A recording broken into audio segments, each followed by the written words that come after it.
Now, let's go live to the Information Ministry. The Information Minister, Kojo Oppong-Nkrumah, is currently addressing the media, and the issue at hand is Galamsey. It is located here, and we have obstacles in front of us which we need to cross before we can get access to the machine.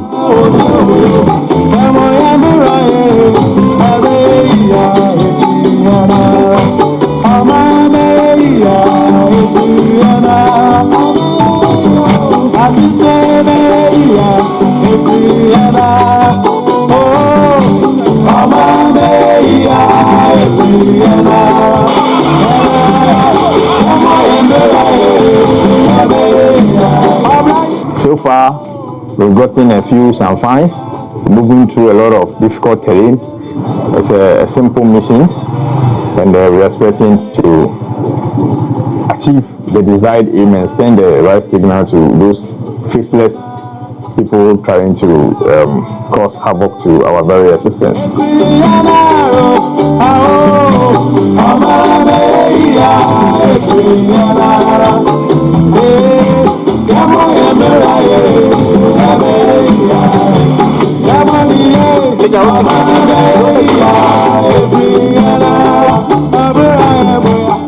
I am Lieutenant Colonel Abbas Atuluk. Our mission here has been to clear all illegal mining activities on and along the river banks. We have been able to clear all platforms, floating platforms, I mean the chamfines and mining equipment right from Daboase all the way to Kifupraso. It is our hope that those who have been cleared from there will not return again, and that they would heed to the national cry to save our waters and ensure that generations coming will also come and meet rivers and waters and be able to get good water to drink and fishes to eat.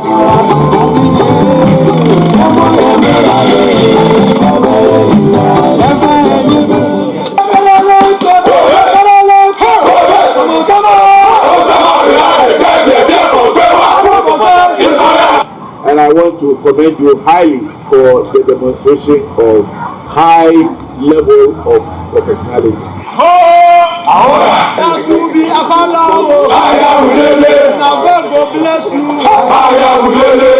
This afternoon, I came to visit the troops in the field and deliver a special mission accomplishment message for the efforts they have made so far in dealing with this menace of illegal mining, particularly on the water bodies. And I am highly satisfied with what they have been able to achieve for the past 3 days, having cleared the River Pra all the way from the estuary up to Chifu Praso. The Ghana Armed Forces is ever ready, ever prepared to defend the territorial integrity of the nation.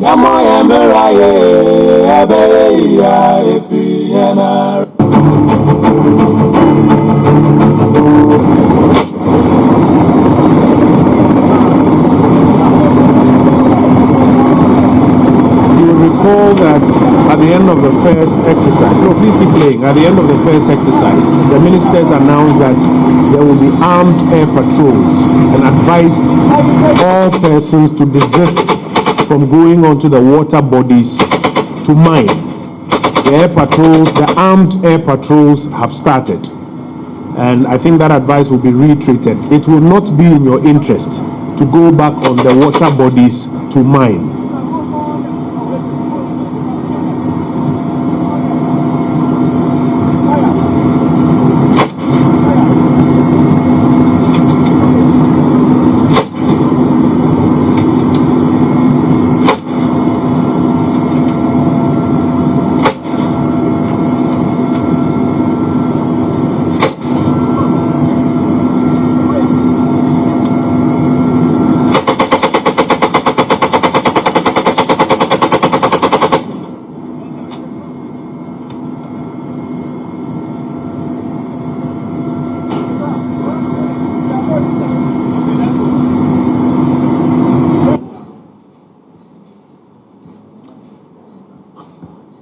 Colleagues, I want to invite the Honorable Minister responsible for Defense to join us with an update on how that second phase has concluded and the results therefrom. Honorable Minister, good afternoon and welcome.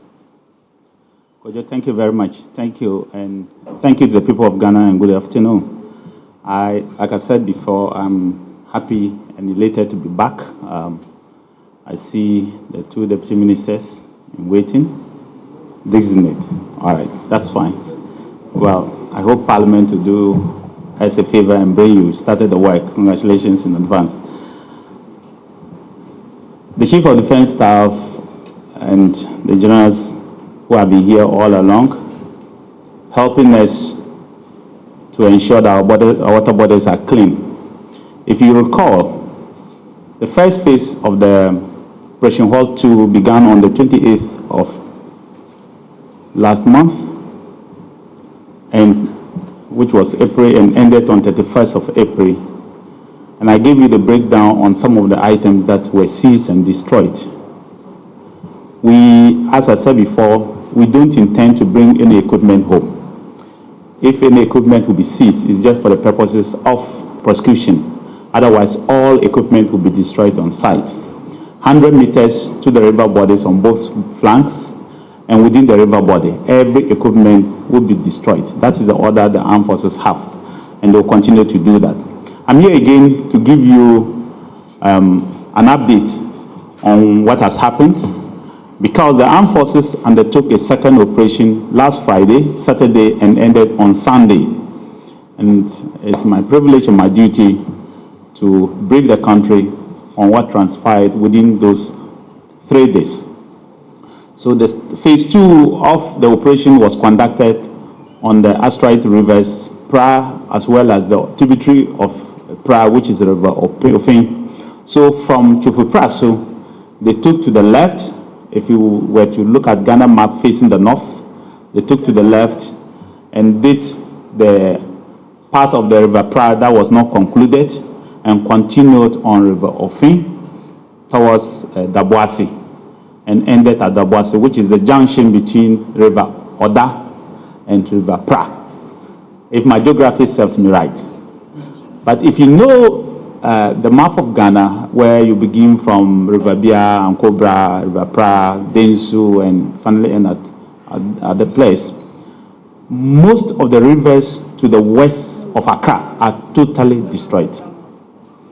And as the Minister for Lands and Natural Resources said, it is in our interest as a country to restore these waters back to the original form in which we made them, this generation. Because if our forefathers did what we are currently doing, we will not have met the fish in the river, we will not have seen even the gold to even attempt to take it. They saw money, they knew money, but they felt that leaving water for people to drink and having a livelihood is more important than digging the river bodies to find gold and diamond and whatever. So the operation commenced at 07 hours, that's 7 a.m. on Friday the 7th of May, and troops were drawn from 2 BN, 5 BN, Air Force, and 64. So troops in Takoradi, troops from Accra and the Air Force, and of course 64 were all drawn, and then Kumasi came to join up to support the operations. And of course, let me also say the Services Brigade also helped clear the river bodies along the 100-meter stretch on both sides of the river and within the river. I want to first congratulate the troops to have traveled over 100 kilometers in the last episode, because they did over 100-kilometer stretch with virtually no roads, very difficult terrain. It's no easy job. They had to go into difficult, muddy waters. They could easily have gotten drawn, and NANMO was gracious enough to also assist us with all of them with these life-saving jackets, and they had to tie them ropes around their neck, their waist, to ensure that nobody could get drawn, because you will see a flat plane and you think that it's normal, but when you step in there, you are sinking into the mud, and anybody could have died. That's how bad the situation is. And I wonder how many of our young people are dying as a result of what the drugs and the bad nature that these people have left. So I want to first congratulate the troops on behalf of the people of Ghana and thank them sincerely for what they have done, the sacrifices that they have done. We applaud you and we want you to continue to sacrifice for us and do what you have been tasked to do. We have seen your job, we have seen what you have done, and we are very, very grateful. So the River Pra and Ofin, in Chufupraso, Dunkwa, and then Domunasi, Dambuasi general areas were the areas that the troops did the work. As I said, it covered over 120 kilometers along the river bodies up to Dambuasi. But the team composed of course, the Navy and the 48th Regiment conducted the riverine operation on the river itself. Those that were participating were Ghana Army, 280 men, Ghana Navy, 80 all ranks, and the Ghana Air Force, 40 all ranks. So in all, we had a total of 400 all ranks, commanded by their respective COs, commanding officers of the various garrisons that I'm talking about, which is the 2BN, 5BN Air Force, and of course, the GOC was the one overseeing the entire operation. The general officer commanding the Southern Command, General EC, was the one overseeing the whole operation. Unfortunately for the people of Ghana, as the operation commenced, we realized, even from the reconnaissance, which is a record, that the situation was even worse than the first phase. The devastation was worse off than the first phase. Absolutely terrible. And it looks like the third phase will even be worse off than the second phase, because the record tells us that the devastation is even more terrible than the second phase. So from the first part to Chufupraso was even better off than Chufupraso to Dambuasi. It was terrible, totally destroyed. The river silted, so many champaigns.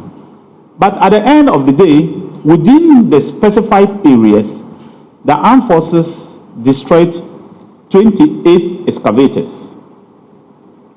28 excavators were destroyed. The last time it was 9, but this time 28 excavators were destroyed. It's clear to me that people are not listening. In fact, they don't care. So 28 excavators were destroyed. 267 champagne machines with platforms were destroyed. I'm sure there's still pictures and some of the videos will show you what it is. A champagne is a floating vessel or floating platform where they sink some pipes under and scoop the sand and wash the sand in the middle of the river with chemicals. If you have a river where you have over 300 of such machines washing every minute for 24 hours, you can imagine the devastation that this will cause to the people of Ghana. So you have this floating platform they have created. They buy the motor from wherever they buy outside Ghana, and they build it in Ghana here. So they put the drums, they build it in Ghana here, and they float this platform, and this platform will scoop off the sand from the bottom of the river to the top. They will wash it in the center of the river or wherever it is the platform is, because they need water to wash it, dump it back into the river with chemicals, mercury, cyanide. And you are imagining over 300 of them. During Operation Vanguard, we destroyed over 2,000 champagnes. This time, just 3 days. The first one, 208 champagnes were destroyed. 28, eh? The first one, 208 champagnes were destroyed. This one, 265 champagnes were destroyed. In 6 days operation, over 476 champagnes were destroyed just in 6 days operation. And like I said before, so imagine a platform which is as big as this particular platform sitting on water. That's it, what you see behind me. Now they are scooping the sand from the center of the river, the bed, and bringing it to the top and washing it in the middle with cyanide, with mercury, and polluting the water.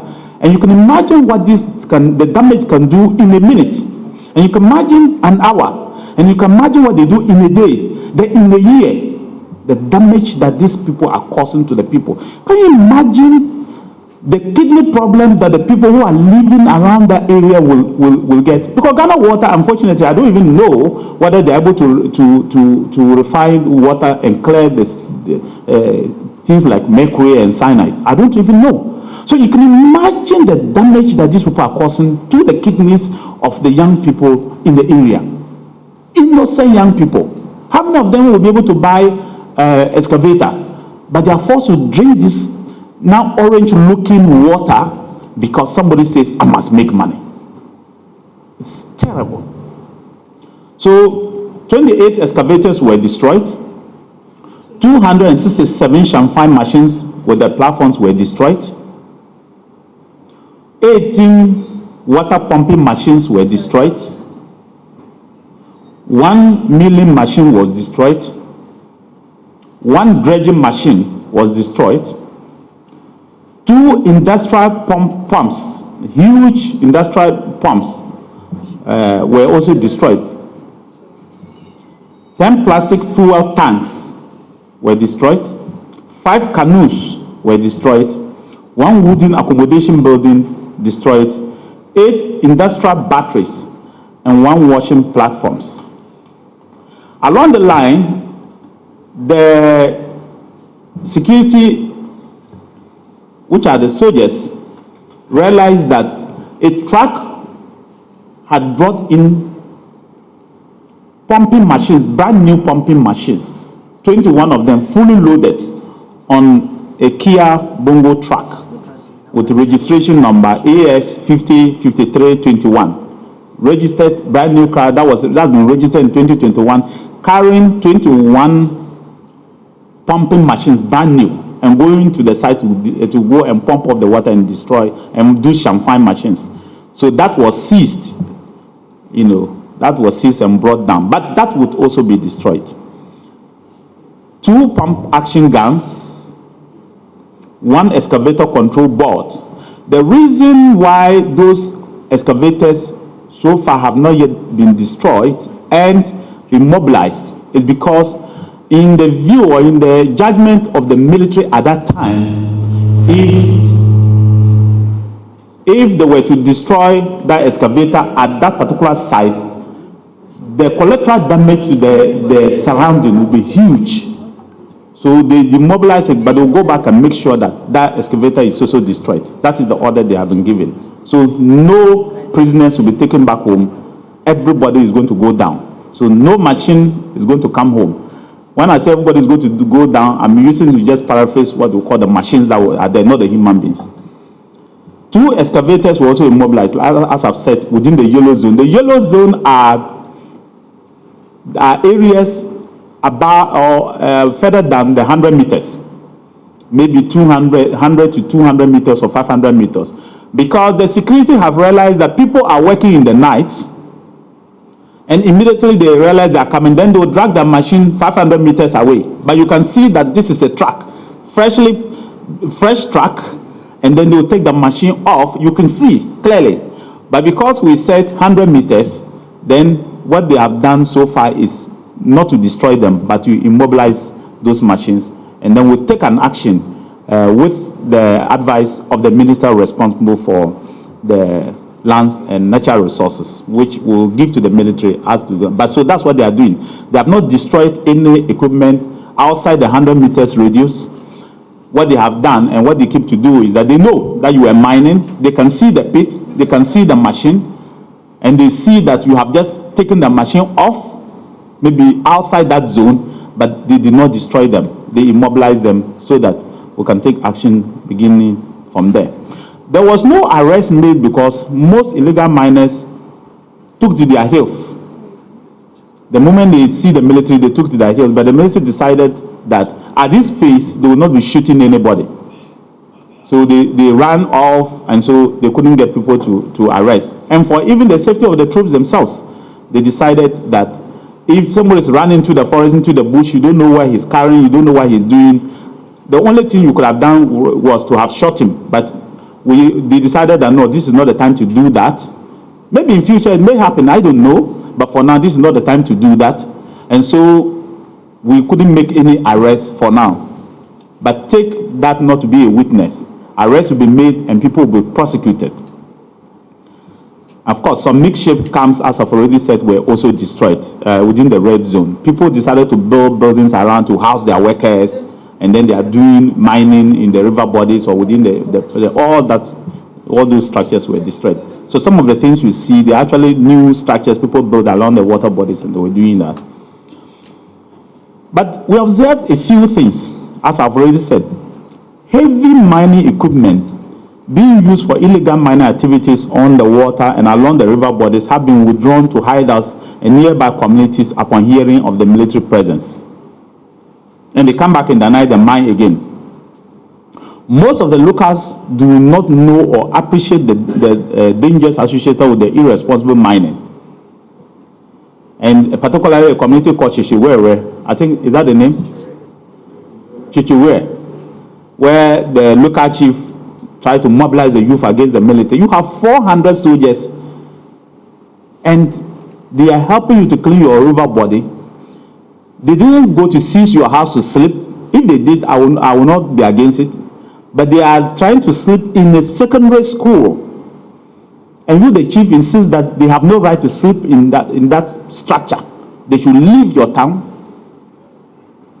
That the nation has sent its troops to go and do this exercise.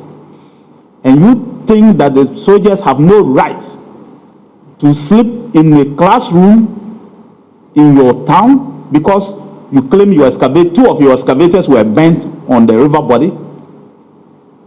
I think that people like this must be answerable to their communities and their people.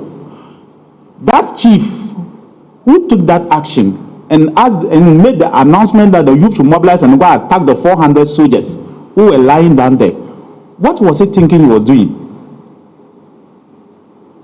You are sending them to their death, their graves.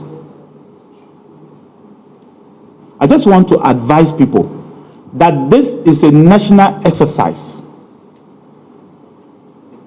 Our water bodies are being destroyed. In the next 5 years, if nothing is done to preserve these water bodies, people will not get water to drink. In fact, Ghana Water will not be able to manage and give you clean water. It is in your interest that these things are cleaned. Maybe 1 or 2 people may get some money because they are the people doing the mining. But the general public will suffer in the next 1 year if nothing is done. And it's in your interest to clean up these rivers for you to at least have good water. How can you explain to the kids you are giving birth today that this is the water you have bequeathed them to drink? What explanation are you going to give to them? When even countries outside are threatening us, what we sell today, they are threatening to ban those products. I think that we rather need their help, the help of the chiefs, the opinion leaders, the assemblymen, the youth. Because as the soldiers gave me a brief today, most of the young people in the villages are those who are assisting them and showing them where the equipments are. They are not happy about what is happening. They are devastated that their own towns that they have seen clean water is now turning into things like this. And I thank those people for at least ensuring that they protect their heritage. It is your land, you must protect it. Don't allow anybody for the sake of money to destroy them. I do know that some of the mining companies have decided to form gangs, and they are having gangs. Report, and the military will flash those gangs off you and take them off your land.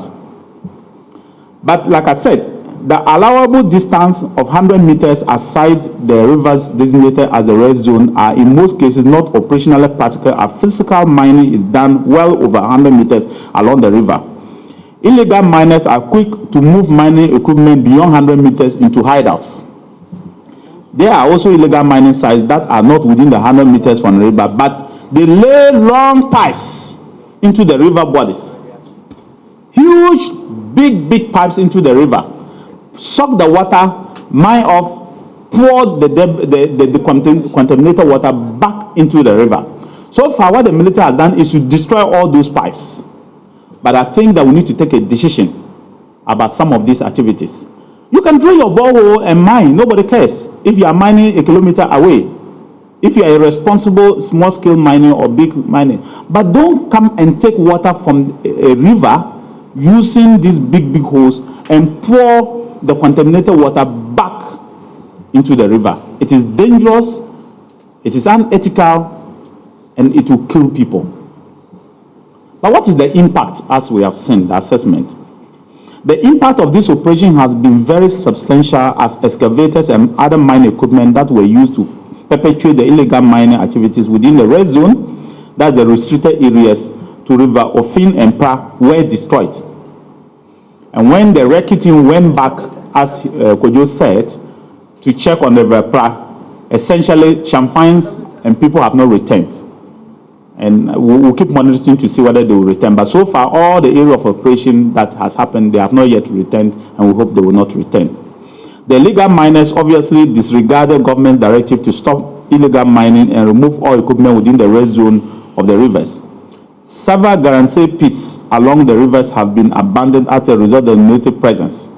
This is a good sign of massive success, but surveillance will continue to be maintained to ensure the sanity of the areas that are cleared. The operation will continue until we are fully satisfied that the objectives of His Excellency the President has been achieved. The Ghana Armed Forces was tasked to conduct operations on the river bodies and 100 meters aside the river bodies and to flush out illegal miners, not just on only River Pra, but most of the major rivers you see in the endemic areas. It will happen. And as I said, the operation commenced on the 7th, at 07 hours on the Friday the 8th and ended at 3 p.m. to allow the troops to be able to get out and go home on Sunday the 9th of May. 7 mining equipment, as I said, were seized and destroyed. But as I always do, I will believe there are certain considerations that the military and those on operation will want the people of Ghana to consider and approve through the Minister for Lands. I believe that it is essential that this operation should be sustained to prevent the return of illegal miners to the water bodies.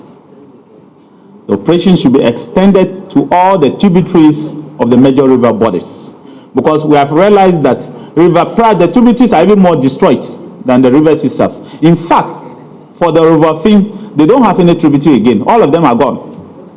The tributaries to the River Ofin itself. River Ofin is a tributary to River Pra, but the River Ofin also has tributaries. The small rivers that link to the river, they are gone, totally gone. They've destroyed virtually all of them. So we believe that we should extend all these operations to all those tributaries to flush out people. Further directives will be given to take for action to be taken on equipment that have been withdrawn by illegal miners from the mining sites.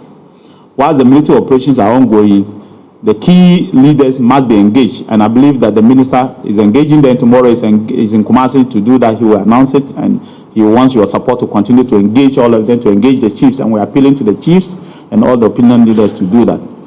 And then we may have to really look at the 100 meters allowable, because the law says that you cannot mine 100 meters.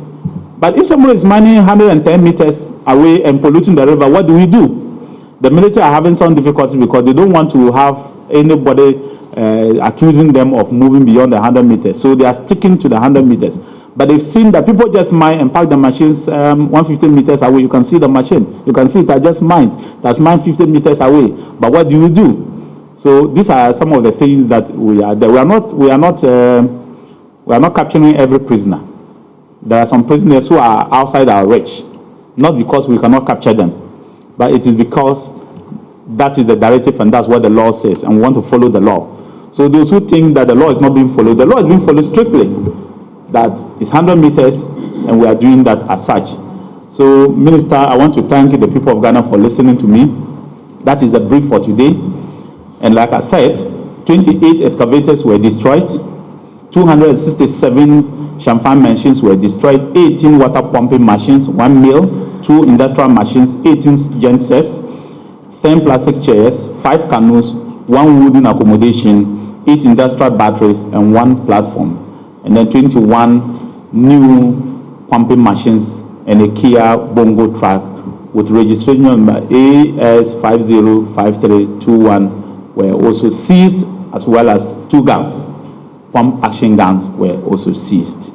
We'll do some bit of work on some of them, and if there's a need to destroy it, we'll destroy it. If there's no need, and there's a need for prosecution, to be used for prosecution, that will be done. I thank you very much. Thank you very much, Honorable Minister, for that update. Honorable Minister, while you resume your seat, I want to invite the Minister responsible for lands and natural resources, the Honorable Samuel Abujenapo, who would also share with us some remarks. Briefly, however, let me share with you some reports that you yourself have carried out, which are linked to some of the matters that the Honorable Minister is just speaking about.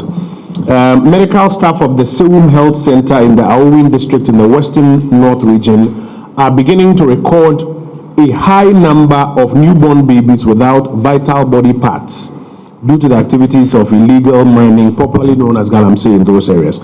According to the health center, pregnant women in the community are continuously losing newborn babies because the women are drinking water contaminated with chemicals used by the illegal miners.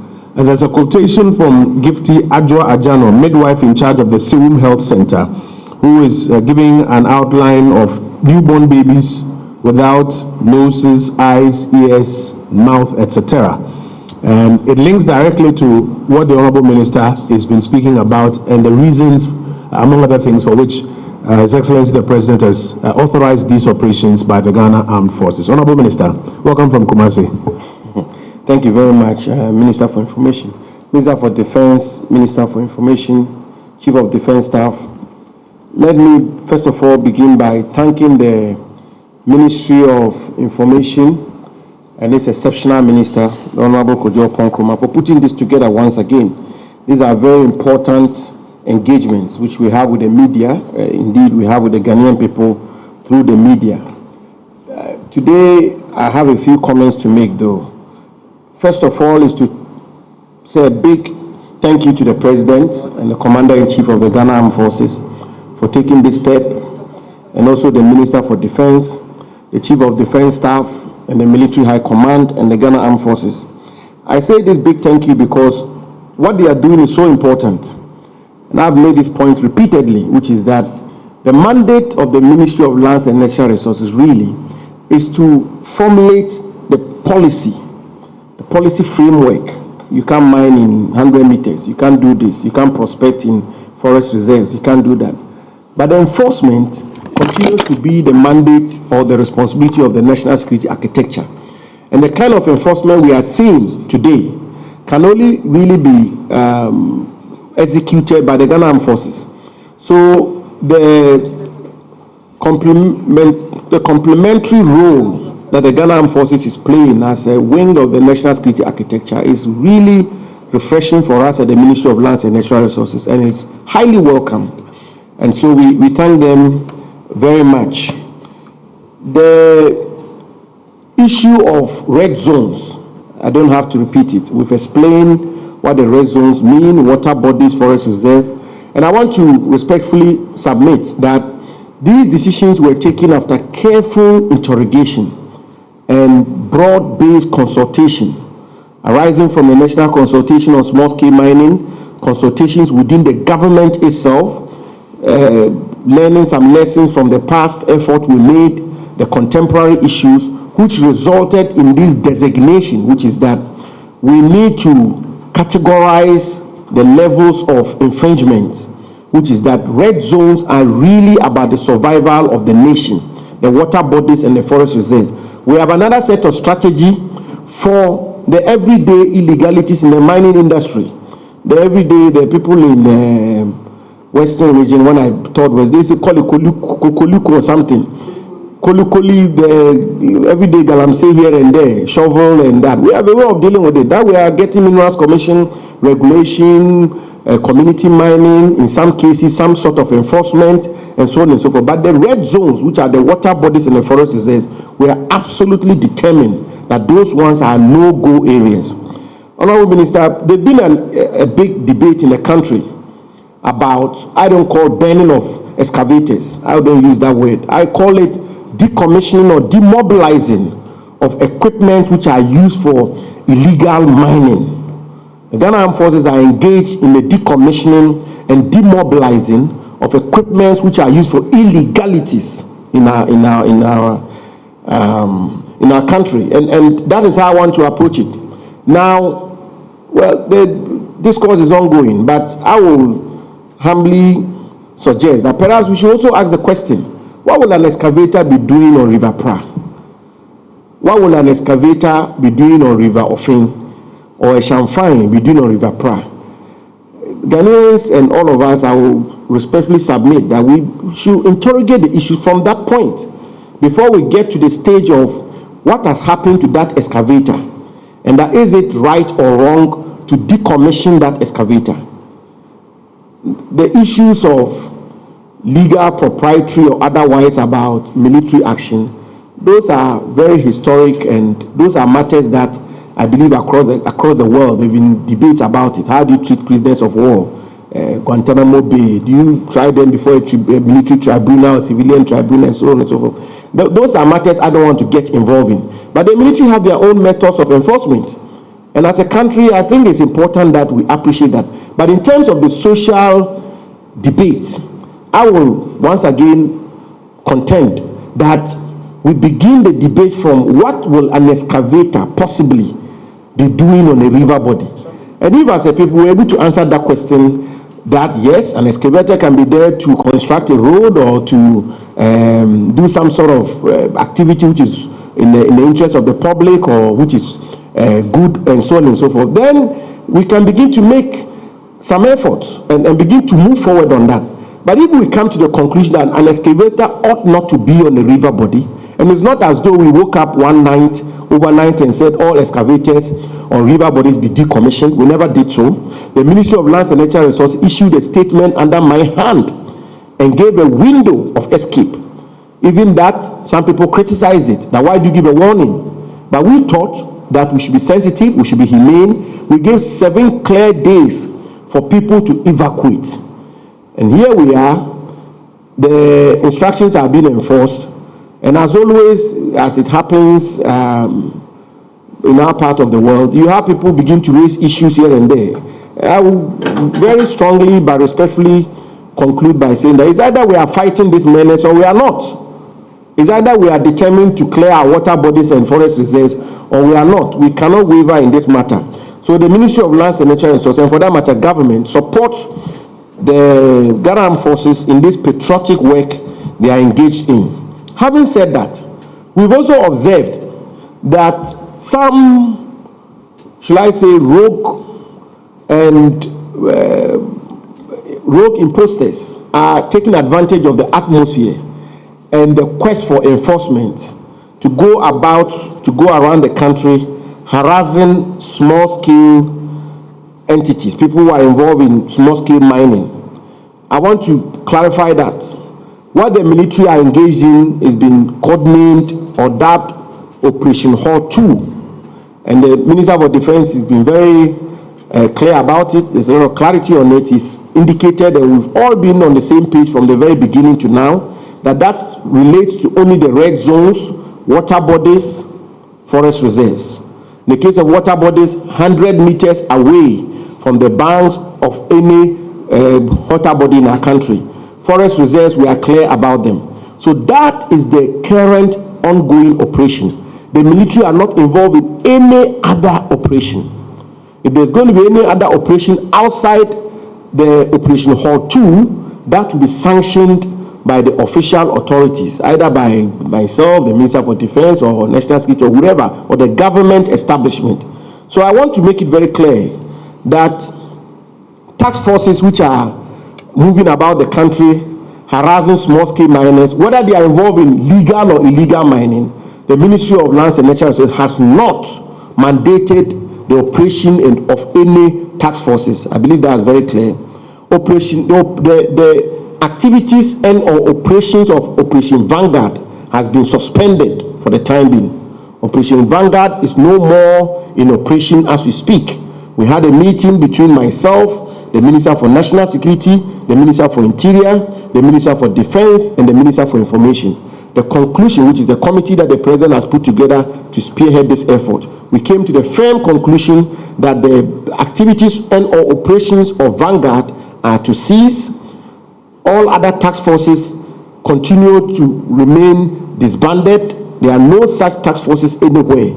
I'm privy to the concerns of the Small Scale Miners Association, and I've had occasion to interact with their leadership, and I've made it abundantly clear to them that there are no such sanctioned security operations anywhere in respect of small-scale mining. And I want to repeat on this note that the government of President Akufo-Addo is not against mining. We are not against mining. We are not against small-scale mining. On the contrary, we are working to regulate, sanitize, and promote a viable, sustainable small-scale mining which has regard to the preservation of the environment of our country. I think these matters have to be made very clear, and we are moving into another phase because we've given the warnings, we've given the clarifications, and if moving forward it turns out that people continue to take the law into their hands and begin to move about the country, they will be made to face the full rigors of the law. Reg 6, we've made that point already, I need to repeat it. The regional security councils across the country are responsible for the everyday security operations relating to mining. That has not changed. But every other operation is supposed to cease. So this is where we are. It's a tough battle, no two ways about it, but we are on it. And the fact is that this is really about Ghana. This is, if you examine this matter carefully, it cannot be about anything else other than our country. We are talking about water. We are talking about forest reserves.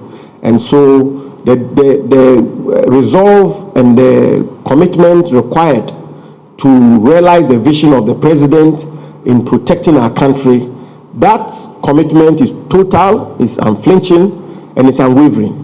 And we will have no, and I believe that the Ghanaian people are beginning to see that this is a genuine effort, this is a very honest effort, to have no regard for political coloration or status in society. And we are determined to move full swing. Thankfully, tomorrow, by the grace of God, we are going to have the second national consultation on small-scale mining. And His Majesty the Asantehene has been gracious enough to open the event for us in Kumasi tomorrow to back our effort with his huge moral clout. And I believe that will also help. But let me conclude by reassuring the President, his government, and the good people of this country that the Ministry of Lands and Natural Resources, working closely with the security agencies, the Ghana Armed Forces, the Minister for Defense, National Security, Interior, and my good friend, the Minister for Information, are totally committed to ensure that we sanitize this industry for the good of our country. Thank you. Honorable Minister, grateful for your update. As you resume your seat, we're prepared to take some questions. We'll take 3 batches of questions, not more than 4 per batch. And Honorable Minister, I just want to share with you some information that quotes the President of the National House of Chiefs, Ojiaho II. He has articulated publicly the fact that he also backs the decision by the government to burn all seized excavators by the military in the fight against mining in water bodies. Speaking to the media when the officials from the Forestry Commission called on him at Ahriaso, Ojiaho II, who is also Paramount Chief of Sehi, Ahriaso urged the military and the task force to go tough on persons who are mining in water bodies. And he goes on to say that the action is laudable despite the criticism against it. And he doesn't agree with the critics who are saying that excavators in water bodies should be seized for any subsequent conversations. So just some more information to share with you. If you have questions, please raise your hand. I would have the microphone directed to you. We'll take not more than 4 per batch. I have 1 here. If there's only 1 question for the day, we are happy to take it. It will only mean that the issues are quite clear. Yes, sir. Yeah, thank you very much. My name is Ernest Mini from Joydays. I'll start off from the Land and Natural Resources Minister, talking about the harassment of small-scale miners. Indeed, we engaged them yesterday, and they mentioned that they feel betrayed because the engagement or the understanding they had with government was not to use the military to harass them. And they issued a 7-day ultimatum to rectify some of the issues they raised with us. You mentioned that you had met with them. Is this meeting in the wake of the concerns or earlier? If it's recent, we'd like to know how you agreed to resolve some of the issues that they raised. And if I just may get some clarity. Yeah. So these small-scale miners, are they those who are mining in the water bodies, or these are the legitimate ones who have concessions? Just to be clear. The legitimate ones. Those who say they have concessions, they are not mining water bodies away from the 100-meter zone, and they claim they are being harassed. And so that is the first one. The second one is that because you say that some of the machines will be, earlier the defense minister I think mentioned that some of the machines will be kept for prosecution purposes. I'd want to know if any equipment has been kept for the purpose of prosecution. And on the issue linked to that is the issue of burning of excavators. For those who raise the propriety or otherwise of it, the argument is that you don't want to have the operation hit a snag legally, and you talk about going to court. And so the suggestion, for instance, from Kenashibe is that will government consider either amending the law or passing legislation to back this action so that in the future you don't have such challenges legally going forward. And so maybe the lands minister will want to take that. Okay, thank you. And the very final question, Mr. Oponkrumah. I'd want to know if the small-scale miners have actually written to you officially with respect to these matters that they discussed. They indicated they were going to do so. All right, thank you. Are there any other takers? Yes, sir. That's TV3, right? Yeah. Yeah, so my name is Godfred. Please speak up, Godfred, so that we can hear you. During the last briefing, we were told that some 2 Chinese nationals were arrested, and then also 8 of them escaped. I want to find out whether there's any information about these 8 Chinese nationals who have escaped. And also, some arrests were made where some people were suspected to be national security operatives, and then the clarification came out that they were not. The question I want to ask is how easy, how difficult is it for somebody to impersonate, the national security, decide that he's a national security operative and then go to the extent of engaging in illegal mining? How easy is it for people to do that? Thank you. Yes, sir. Good afternoon, Honorable Minister. Minister of Defense, I want to ask a certain question. Now, from what you have seen, describing the whole situation as very terrible and very devastating, would you advocate for suspension or ban of service money for the meantime until the situation improves? Because whatever you do, people will get their way out of it. They will just cut corners. You can't arrest the situation now. So, would you advocate for complete banning of service mining or suspension of service mining in this country? Thank you. Thank you. Final one for this batch.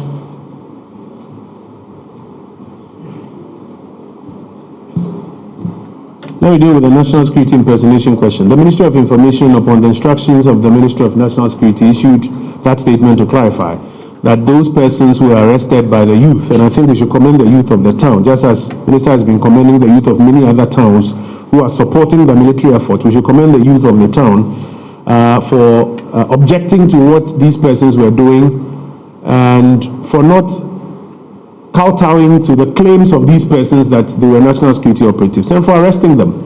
And the state security apparatus picked them up and they have been charged before court. As for impersonation, you know, people can always get up and go to court and stand in front of a judge and claim they are lawyers, and actually they were lying. You know of instances where people will go to major hospitals dressed up as though they were doctors, and sometimes even parade around and operate for a number of years. So as for impersonation, I think we've had instances where people came here to ask questions and claiming they were journalists. And you couldn't even identify which media house they're coming from. But I think the important thing is that the state agencies picked up these persons on the queue of the youth of the town who we commend and ensured that they have been charged before court. And even the individual who they claimed had contracted them to go there, who is the one who was a national security contractor, was also picked up on charges of abetment and is also being charged before court. And I think it shows clearly that there are no ifs, no buts, that there is total commitment to ensure that success is achieved in this enterprise. There's a question about the status of the Chinese persons and whether you would advocate for a total banning of surface mining as part of this enterprise. Honourable Minister. Thank you very much. I think that the Minister for Lands will talk about the banning, but mining, both surface and underground, it's not illegal. As far as I'm concerned, and the Minister will educate all of us on it. I just know that if you do surface mining, you post a bond and you're supposed to reclaim it. So it is about enforcing and making sure that you can reclaim the land properly, so-called. I don't think that I would say that people should ban surface mining. It's allowed in Ghana by law, but I will look at it just to do the right thing. So for the small-scale miners, and I believe that the Minister will, as part of the second phase of his engagement, will begin to talk to them. And they should identify their concessions and reclaim all the land that they have degraded. All the pits they have left, they should cover it up.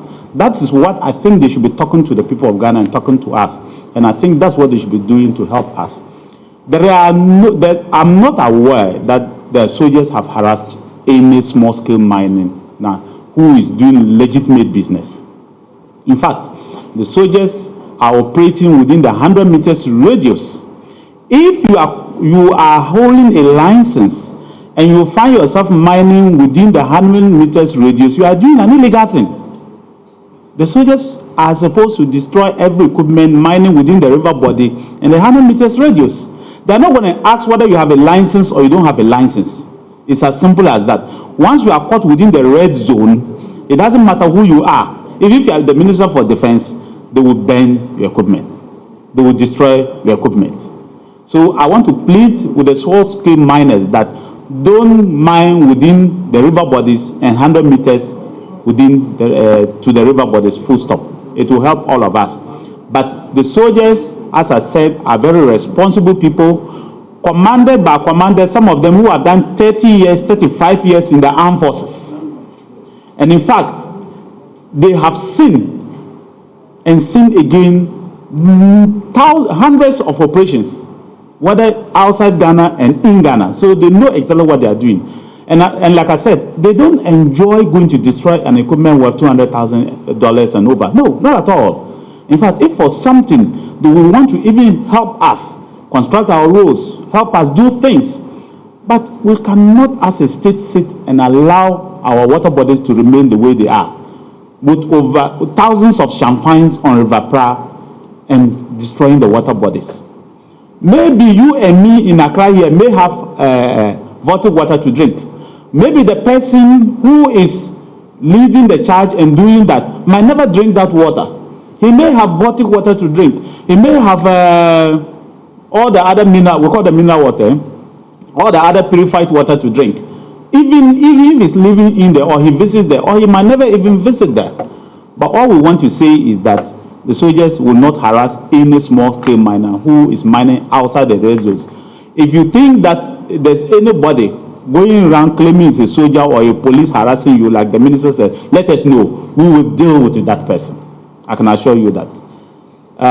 Like the rest of it, the minister will deal with it. But like I said, for the Chinese, I never said that equipment should be kept, mining excavators should be kept for prosecution's sake. That's not what I said.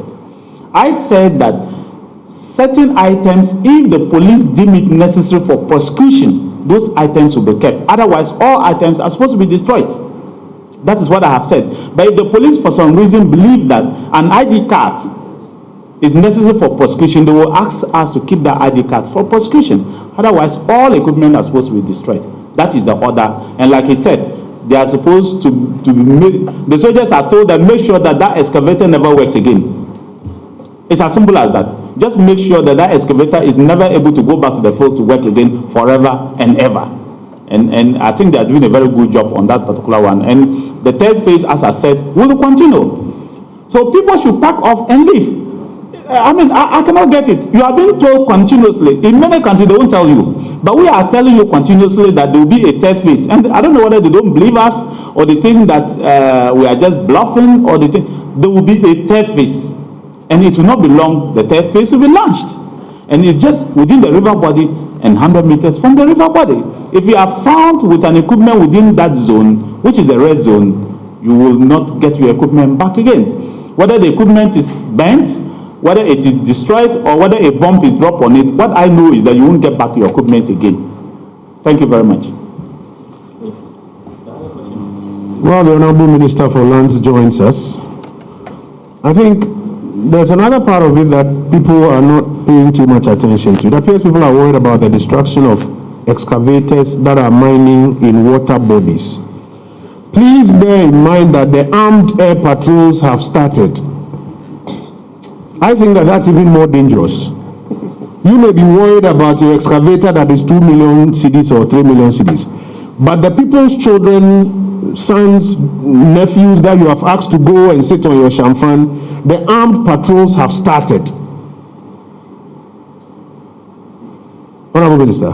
Thank you, Honorable Minister. The Ernest of Joy News asked a question about excavators and the legalities or otherwise of how they are being dealt with.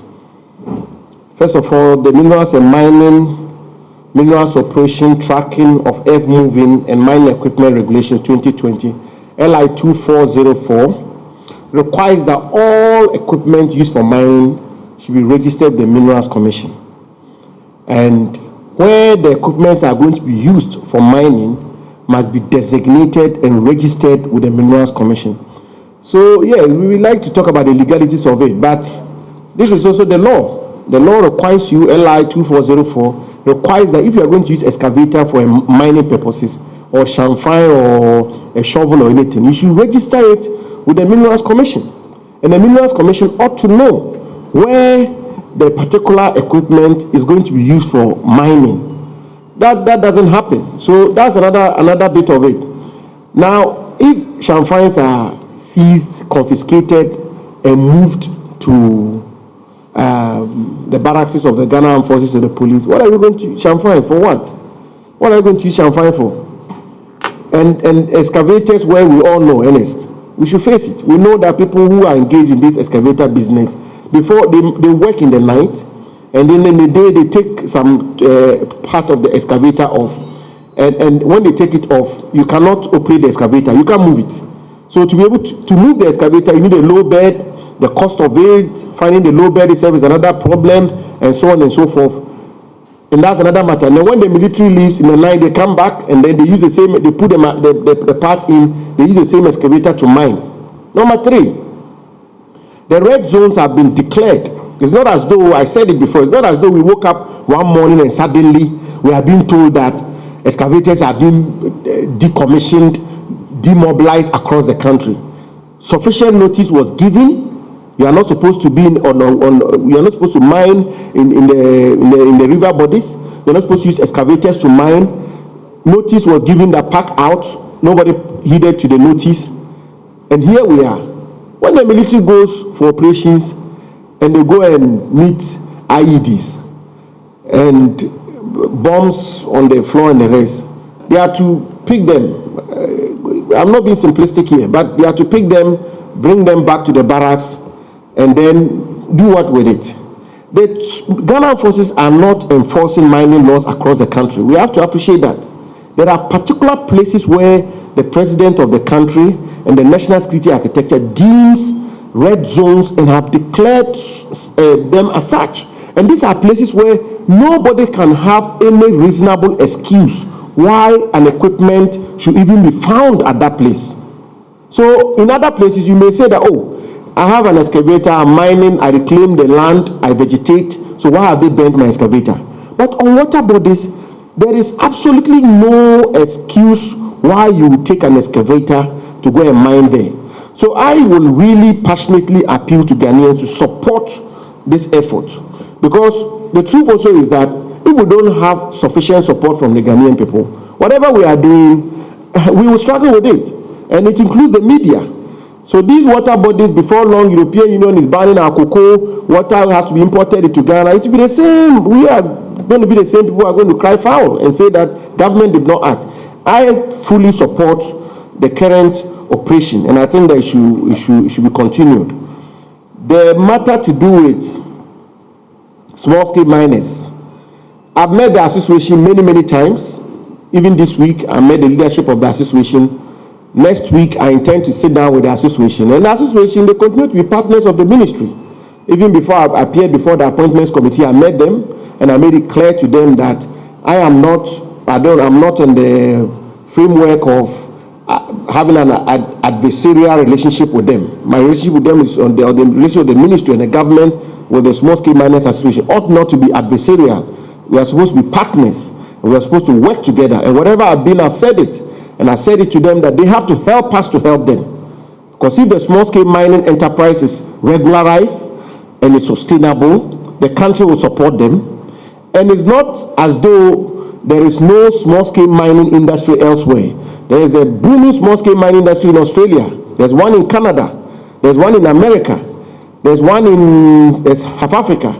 Across the world, there is viable small-scale mining industry. And I was pleasantly surprised to learn that the Minerals and Mining Act of 2006, Act 703, spells out copiously how small-scale mining ought to be done. And if you follow that, there will be no problem with small-scale mining. The cardinal missing link of this small-scale mining enterprise is 1, where they mine in water bodies or forest reserves, and 3, where they excavate and not reclaim the land. That's all. If you are engaged in small-scale mining, you excavate as deep as you can, and you fill the pit, and you plant trees, nobody will have a problem with you. But where they behave as, they move from one place to the other, you excavate here, you go deep, then you move to another place, you don't cover the pit. Old ladies then are going to farms and falling in pits and dying, and the communities are suffering. I flew from Kumasi today, all throughout the place. You try it. Everywhere, pits all over. So the small-scale miners also have a responsibility. I am prepared to work with them. Next week, I intend to sit down with them. But they also have a responsibility. They have a responsibility to partner with governments and support government so that together we can create a viable, sustainable small-scale mining industry here in Ghana. But if they don't, and it's going to be threat upon threat and the rest, we are not going to waver. The water bodies will be protected. The forest reserves will be protected. So that is the response I will give to that. Surface mining. To ban surface mining will mean essentially to ban small-scale mining, because there are 2 types of mining: the alluvial mining and deep mining. And majority of the small-scale miners, the authorized ones, are involved in surface mining, the alluvial. So I am not in the mood of banning surface mining for the time being. I think that it is within our capacity to be able to regulate the small-scale mining itself. And to regulate it means just enforcing the laws. The laws are enough. Even last year, they passed a good number of laws, and there are sufficient laws in the system. What we require is for all of us to be sincere, honest, and committed to ensuring that the laws are preserved and enforced. So this is where we are. These are difficult matters, I have to always admit, because yes, when you demobilize somebody's excavator, that's somebody's investment or somebody's capital which is gone waste. And I also appreciate that some people in the country believe that these excavators and all these other matters can be used for other purposes which will benefit the country. But I'm totally convinced that where we are, these measures are the measures which are required for the time being. As we move on, if there's a need to review them, we will. But for the time being, these are the measures we need. Thank you, Minister. Honourable Minister, we'll take a final batch of questions at this stage. Could you let me take a few others? If I don't get, then I'll come back to you. I have a lady here. We're always biased towards the ladies. Are there any other ladies? Abednego, find a newspaper. Could you? Unfortunately, there are 4 others. So I'll take them. Because you had a lot in the first round. So yes, madam, let's hear you. My name is Kekeli Kezara Okansi from GH1 TV. So, watching excerpts of the video, I got to know that air operation has been launched as well to help with the fight against galamsey.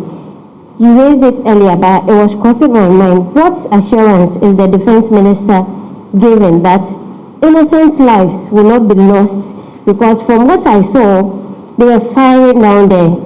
It wasn't targeted at people. It was targeted at the Shamfan and yes, the persons associated in the water body. In the water, exactly. But who knows if there could be people there?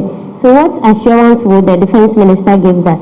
What the operation launch will be targeted at just that, and then any innocent life wouldn't be lost. And then he also mentioned harmful chemicals, cyanide and mercury being used for the Galamsey activity. I was wondering if there has been any link with the Ghana Water Company as to whether treating such chemicals, because they are very detrimental to our health, treating such chemicals so that when we take them, we wouldn't have to suffer the consequences.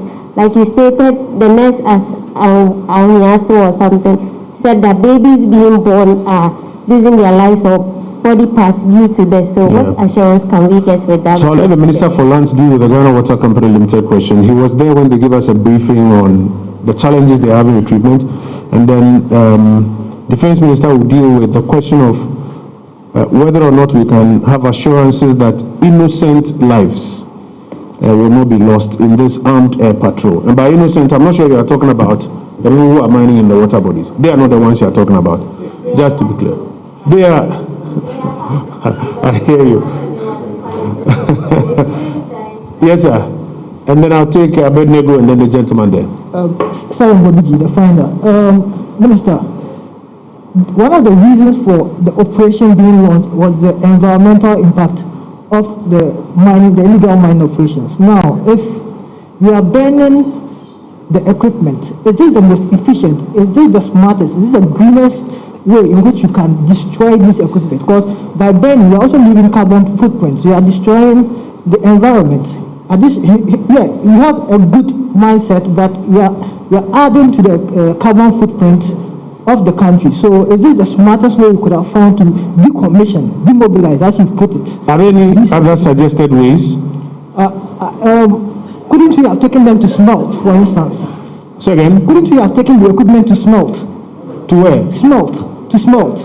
To smelt? Yes. Okay. Rather than merely burning. But the smelting doesn't leave carbon footprints? Well, it would be greener than merely burning, wouldn't it? Okay. All right. Thank you. Two more. Yes, sir. And then we'll take the last one. I'm McLean Kofi, Arai for Graphic.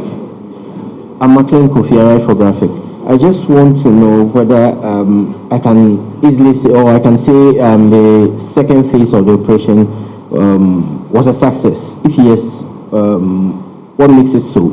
And if no, what makes it so? Very well. I bet I'll give you the last word and then we'll wrap up. Okay. Thank you, Honorable. Good afternoon.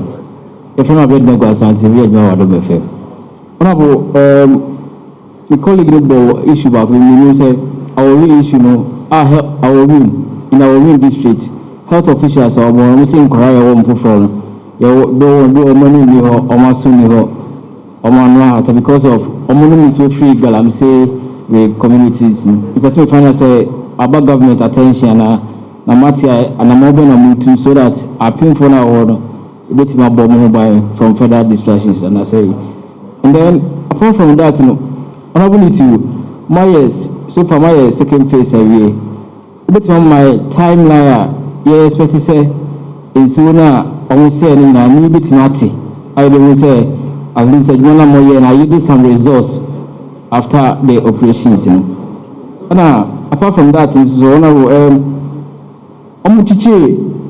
champagne excavators, Omuti gold and gold from these miners and the volume obetimache the number and the volume of gold almost easy from these miners or beach. And then another issue, mining law is there any plans and so that to give you legal backing some which are mutimashi send honorable Jinapokaino I have legal backing say with me ashisa champagne. Okay, I better go. That's it. Thank you. Minister.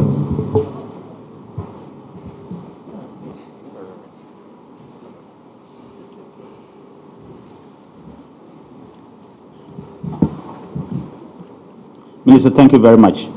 Let me assure the people of Ghana that no innocent lives will be lost. I hope that your question is innocent lives, so I'll stick to that, innocent lives. But I can't guarantee whether lives will be lost or not. And that one, lives could be lost even from the military side, even from the civilian side. You can never tell. And lives could be lost if somebody attacks the military with a gun, for example. You can never tell. So that I can't guarantee. But what I can guarantee is that no innocent person's life will be lost. The military will continue to do what they have to do on the water bodies and 100 meters off it to ensure that all equipment seized are destroyed. But the military will not target innocent people, will not even target to take lives. But I can't guarantee because accidents happen, so I will not be able to guarantee that. Only God can guarantee that one. But we'll do everything humanly possible to ensure that what you are afraid of never happens. The minister will talk about the timelines for the water because he has been working on it. Yes, it was a success because all floating champagnes, all floating platforms were destroyed on the river. That is between Chofopraso and the Boise, the junction of the two tributaries of the river, Oda and the one that continues. You know, the Ofin continues into even Ashanti, part of Ashanti region, was part of Western Ashanti. And then Oda goes this way. So they stopped at that tributary called the Boise. So between that junction, which I said is about 120 something kilometers, all floating platforms were destroyed. All equipment along the 100-meter stretch were destroyed. So I can say, yes, it was a success. And we'll continue to monitor. We'll continue to monitor in various forms. On daily basis, the military and the security agencies are monitoring what is going on. So from the start to where they have reached, even on daily basis, they keep monitoring to see what is going on. That's why I kept saying that it's not in your interest to go back, because if you go back, you will be called out, and we'll come back. And this time we'll come back by air. So I want to say that don't go there again. It's not necessary. Don't risk your life. Just don't go within the 100 meters so that the river can regenerate itself. But he will answer exactly how the river will regenerate and how things will be done. It's just that there are some other follow-up activities that we will do.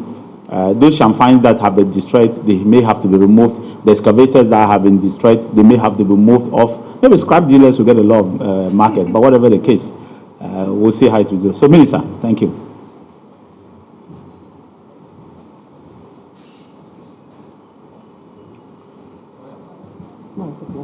And secondly, at no point did we say, I don't know where you got that news from, that we allowed it. Secondly, I don't know where you got that information from, because I never at any point say that we allowed 8 Chinese to escape. Not on this platform. I said one Chinese was arrested at that time. Then in the forest, another Chinese was arrested and they are being processed. But at no point did we say that we allowed 8 Chinese to escape. I don't know where you got that information from, but we'll look at it, and we'll get in touch with you and know exactly where that information was gotten from, and we'll take it from there. Thank you.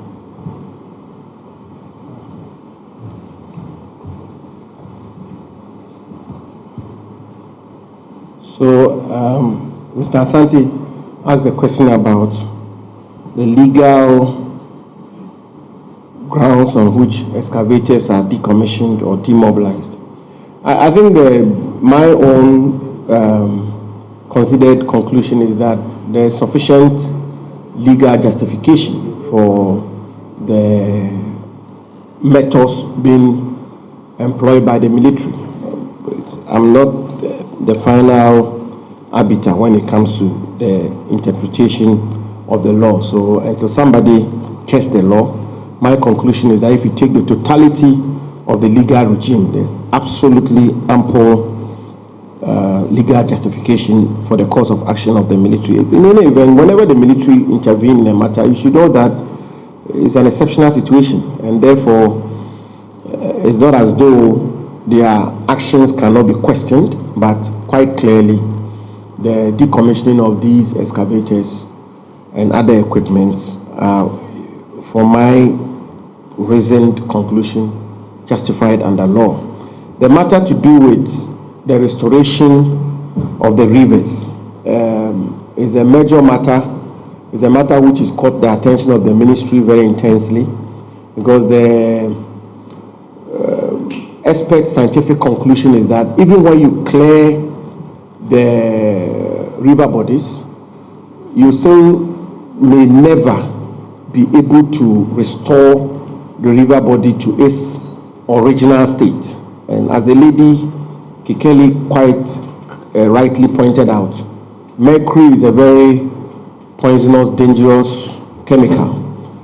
Cyanide is even worse, and the experts tell us that some of the particles can never settle unless you deploy measures or have a mechanism that will compel them to settle.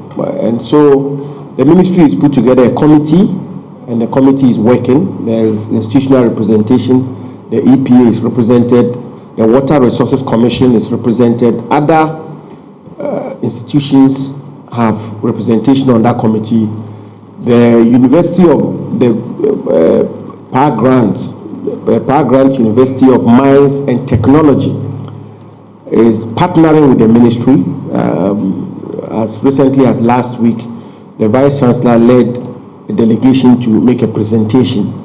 But there are questions we are still asking, which is one of the most important questions, which is agitating my mind personally, is that if you are going to clear the water bodies and you are going to deal with the chemicals, what sort of method is going to be employed? Are we going to use other chemicals as well? And if we are going to use other chemicals, what are the implications of using further chemicals? There is a suggestion that you can clear the water bodies through organic means. So it's still work that we are engaged in, and quite clearly we need to be able to come to grips with it. But I have to conclude by making the point and making it very forcefully that it doesn't matter what sort of methods you have to clear the water bodies. If the illegal mining continues to be on the water bodies, whatever methods you employ will come to naught. So yes, we are working on a formula and a strategy to be able to clear all the river bodies, but I am more particular about the sustainable strategy and tools which ought to be deployed to rid the red zones of illegal small-scale mining. And I believe that whilst we are working at it simultaneously, hopefully when we secure the river bodies, we will also have concluded on the solution which will work, and then we will move on with that as well. So thank you, Minister. Thank you very much, Honorable Minister. Just a quick note of clarification before we wrap up. My brother and friend Jojo Rokiobing, Western North Regional Minister, just sent us a message that he's also received these reports from AOIN, and initial checks that they are conducting suggest that that report is misleading. They've asked the Health Directorate to come up with the actual specifics so that we can all be guided accordingly. So that's just a quick clarification of that news item that I shared with you earlier. The Regional Minister has taken notice of it. He's met the Regional Health Directorate. He says the initial report he has is that it's misleading, and he's instructed the Health Directorate to get out the actual specifics so that we're all guided accordingly. Colleagues, I want to thank you for your time. During our presentation, the Deputy Minister Designate for Lands and Natural Resources, the Honorable Mekuduka, joined us. The Honorable Benito Ousubio, Deputy Minister Designate for Lands and Natural Resources, also joined us, and we're grateful to them. We're grateful to you all, especially for those of you who've carried us live this afternoon, including the Ghana News Agency's Facebook page and Ghana Television, so that the country is apprised of the efforts that are currently being made. The Vice Admiral Seth Amuama, Chief of Defense Staff, Air Vice Marshal Frank Hansen, Chief of Air Staff, Rear Admiral Issa Yakubu, Chief of the Naval Staff, Brigadier General Mahama Abdullahi, Director General Joint Operations, Brigadier General Michael Eyisi Amwa, General Officer Commanding Southern Command, representing the Chief of the Army Staff, the Minister responsible for Defense, the Honorable Dominic Nitiwo, and the Minister for Lands and Natural Resources, the Honorable Samuel Abujinapo. We're grateful to you all. God willing, we will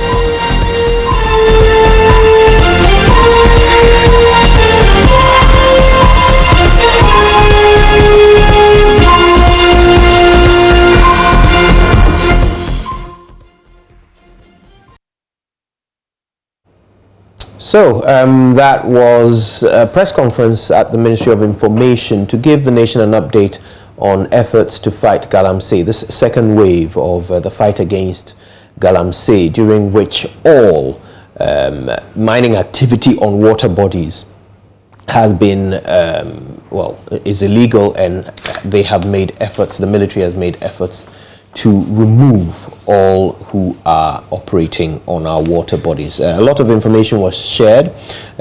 We heard that the military did face some resistance in certain communities. We were told of the need to review the 100-meter distance limit. This is from the Minister for Defense, Dominic Nitiwul, who suggests that it is still possible to pollute a water body if you are mining 110 meters away from it. And so there might be a need for that particular rule to be reviewed to ensure that the water bodies remain protected and people don't take advantage of the limit to continue polluting our water bodies. Several pieces of equipment have been seized and destroyed, including 28 excavators, 265 shangfang, which are the floating platforms from which the mining is done, plastic chairs, water pumps, one Kia vehicle, and 2 weapons, one of them a pump action shotgun, have all been seized and destroyed by the military. Now, we also heard Mr. Samuel Abujinapo, who's the Minister for Lands, Mines and Natural Resources, speak strongly to draw the distinction between the illegal mining on water bodies and the perfectly legal small-scale mining, which is done by those who have the proper permits to do so. And he insisted that the government is not against legal small-scale mining, but they are completely against illegal small-scale mining, specifically on this occasion, the ones that are occurring on our water bodies, and he was very clear in making that distinction. Also, the debate about destruction of excavators that are seized from these illegal miners came up, and Mr. Jinapor described it in his words as the decommissioning of illegal mining equipment. He said he prefers to call it that, and that the government supports the military's actions to destroy all of these pieces of equipment so that they can never be used in illegal mining again. Forever and ever were the words that Mr. Jinapor used. There were some questions that were fielded to the ministers. One of them asked about whether or not there was concern about innocent lives being lost when the armed air patrols resume in mining areas. The information minister sought to distinguish between innocent lives and the lives of those who do illegal mining. And then there was, of course, the announcement from the information minister that armed air patrols are resuming, and that was a warning sounded to those who are engaged in illegal mining.